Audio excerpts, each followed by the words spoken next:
গান বাজনা শেখার সময় লোকে প্রথমে সা রে গা মা ইত্যাদি শেখে, সেগুলো দিয়েই সব সুর তৈরি। কিন্তু একটু ওস্তাদ হয়ে যাওয়ার পরে লোকে সবসময় সব সুরকেই সা রে গা মা দিয়ে প্রকাশ করে না, ওই সা রে গা মারই কিছু জটিল কম্বিনেশন ব্যবহার করে, যেমন রাগরাগিনী বা কর্ড। এতে সংক্ষেপে ভাব প্রকাশ করা সহজ হয়। ম্যাথমেটিক্যাল লজিকের বেলাতেও তেমনি। এই জগতের সা রে গা মা হল for all, there exist, not, and এবং অর। এদেরকে মিলিয়ে জুলিয়ে নানা রকম আরও রাগ রাগিনী তৈরি হয়, যেগুলো ম্যাথমেটিক্যাল লজিকে প্রচুর ব্যবহার হয়। এই ভিডিওতে এখানে আমরা এরকম একটা জিনিস আলোচনা করব যার নাম হলো ইমপ্লিকেশন, যাকে সাধারণত লেখা হয় এরকম একটা ডবল তীর চিহ্ন দিয়ে।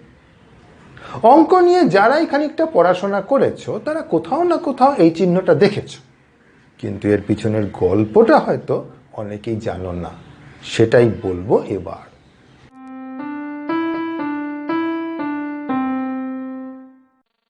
ইমপ্লিকেশন অর্থাৎ কিনা এটা হলে ওটা হবেই জাতীয় ব্যাপার।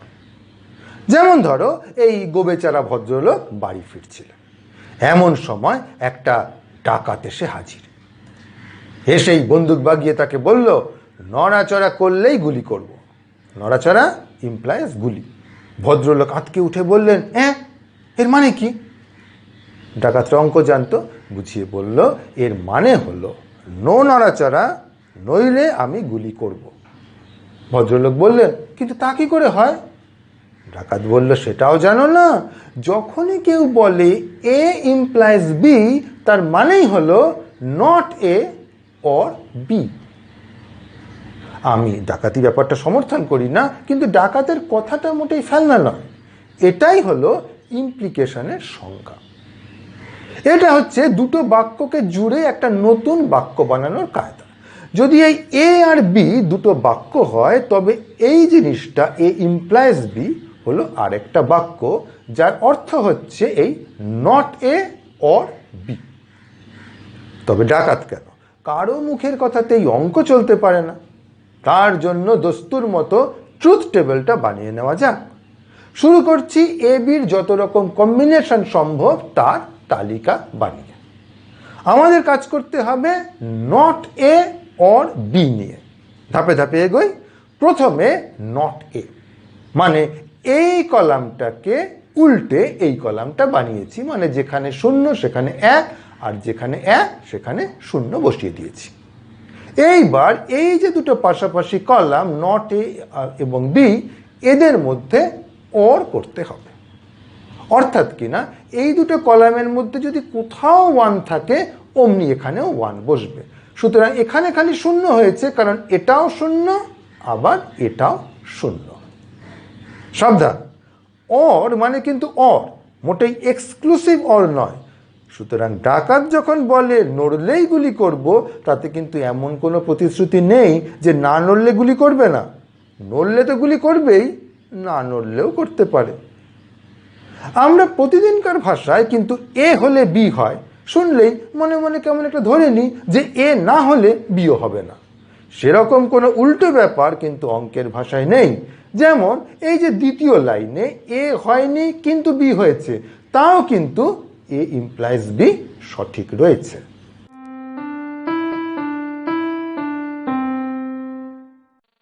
ইমপ্লিকেশন ব্যাপারটা অঙ্কের দুনিয়ায় প্রচুর দেখা যায়, কিন্তু অনেক সময় অন্য ভাষায় লেখা হয়।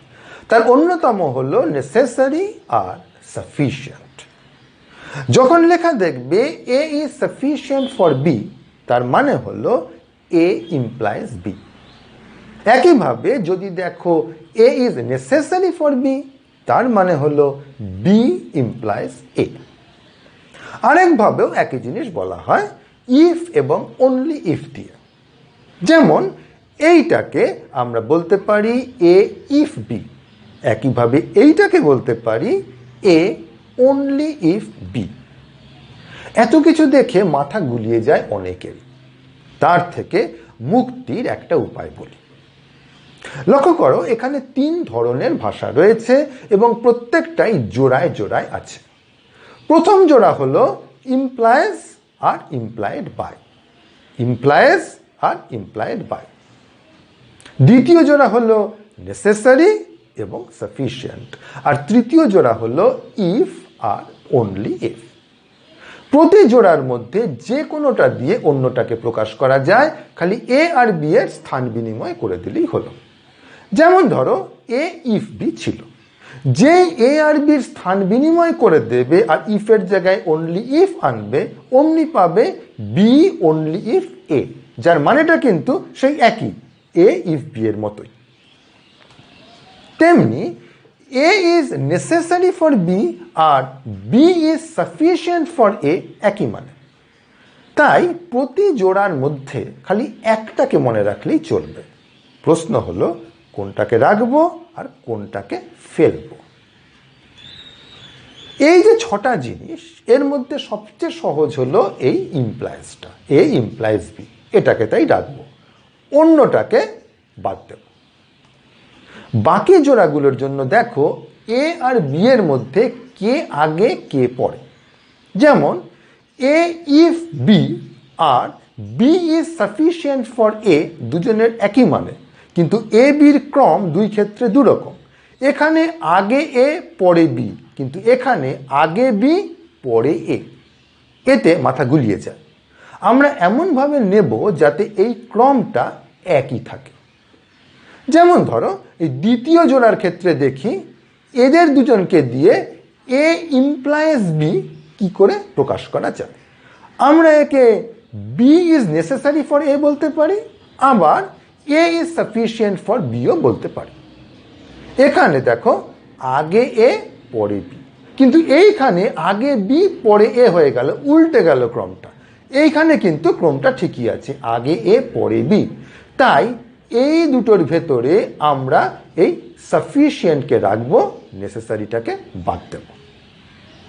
একই যুক্তি যদি এদের দুজনের বেলায় লাগাই, তবে দেখবে যে এই অনলি ইফের বেলায় সেই ব্যাপারটা হচ্ছে, কারণ এক্ষেত্রেও এ অনলি ইফ বি লিখবো, তাই আমরা অন্যটাকে বাদ দিলাম। এখন নিজে অঙ্ক লেখার সময় সর্বদাই এই ইমপ্লাইজটাই ব্যবহার করবে, সেটা মনে রাখার দিক দিয়ে সবচেয়ে সহজ, কারণ এটা তীর চিহ্ন বলে দিকটা ভুল হবার কোনো পথ নেই। যদি কোথাও সাফিসিয়েন্ট বা অনলি ইফ লেখা দেখো, তুমি লেখার সময় ওটাকে সঙ্গে সঙ্গে ইমপ্লাইজে পরিণত করে নেবে। আর যদি বাকিগুলো আসে তবেও সেই ইমপ্লাইজই লিখবে, খালি লেখার আগে এ আর বিটা স্থান বিনিময় করে নেবে। একটু অভ্যাস করে নিলেই দেখবে আর ব্যাপারটা গুলিয়ে যাচ্ছে না।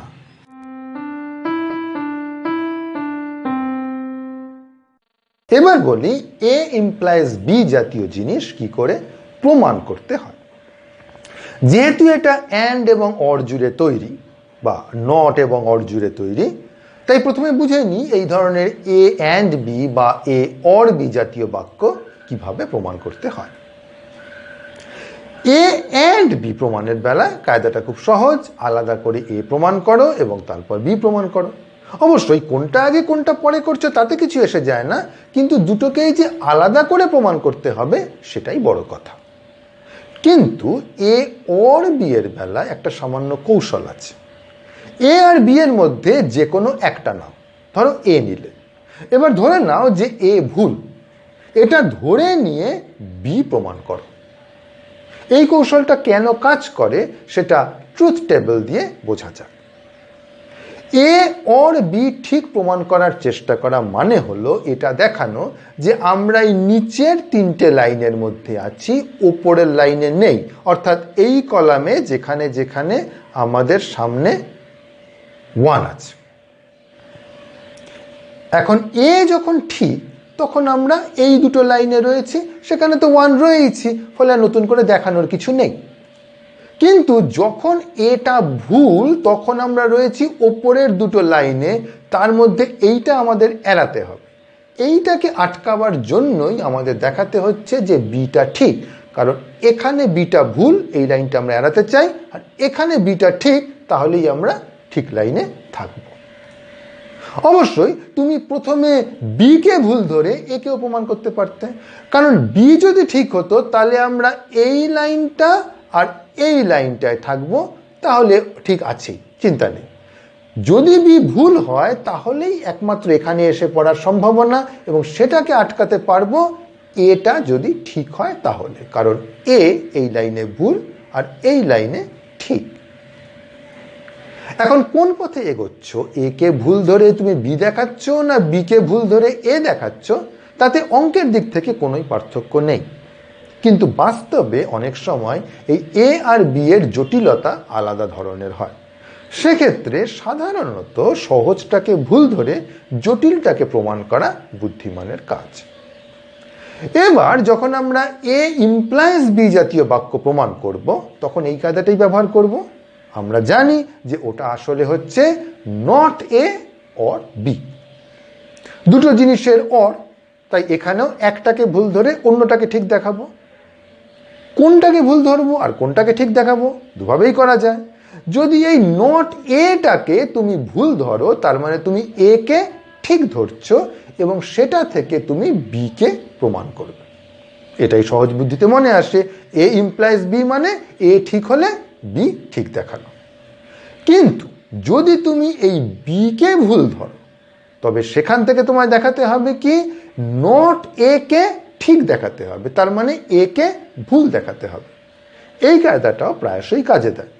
এখানে যেটা দেখাচ্ছি সেটাকে তুমি not B implies not A বলে ভাবতে পারো। এখন মনে হতে পারে এটা তো অন্য জিনিস, আমরা দেখাতে চাইলাম এ ইমপ্লাইজ বি আর দেখালাম কি না not B implies not A. আসলে কিন্তু এ দুটো একই জিনিস, কারণ not B implies not A মানে হলো not not B or not A. Not not কাটাকাটি হয়ে গেল, সুতরাং এটা হচ্ছে বি অর নট এ। এটাকে আগে পরে করে নাও, নট এ অর বি, আর সেটাই তো হচ্ছে এ ইমপ্লাইজ বি এর সংজ্ঞা। এখন অনেক সময় লোকে এই দুটোকে এ ইমপ্লাইজ বি আর not B implies not A, এদেরকে বলে পরস্পরের কন্ট্রাপজিটিভ রূপ। পরে যখন সত্যিকারের বিভিন্ন প্রমাণ দেখাবো, তখন দেখবে এই কন্ট্রাপজিটিভ রূপটা অনেক সময় কাজে আসবে।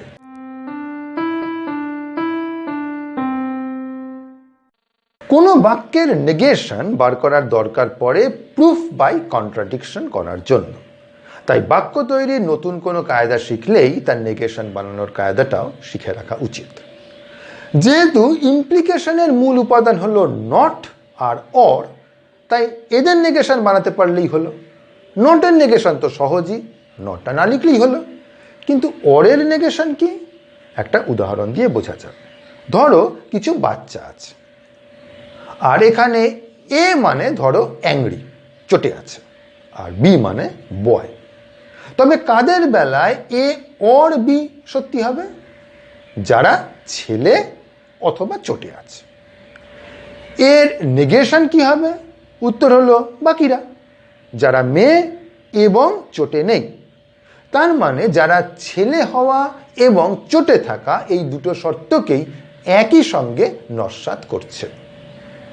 এ থেকেই বোঝা যাচ্ছে যে এ অর বি এর নেগেশন হবে not A and not B.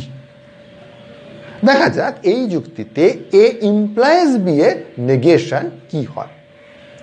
A implies B মানে হলো নট এ অর বি, তাই তার নেগেশন হবে not not A and not B.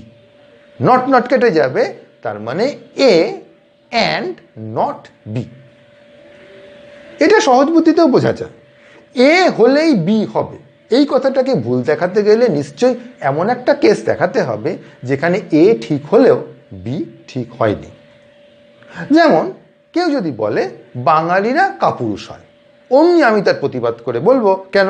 Bimal Mukhopadhyay তো বাঙালি, তিনি তো সাইকেল চালিয়ে সারা পৃথিবী ঘুরে এলেন, এমনকি সুমেরু মহাসাগরে, যেখানে সে দেশের লোকেরাই টিকতে পারে না, সেখানে কতদিন জাহাজে কাজ পর্যন্ত করে এলেন।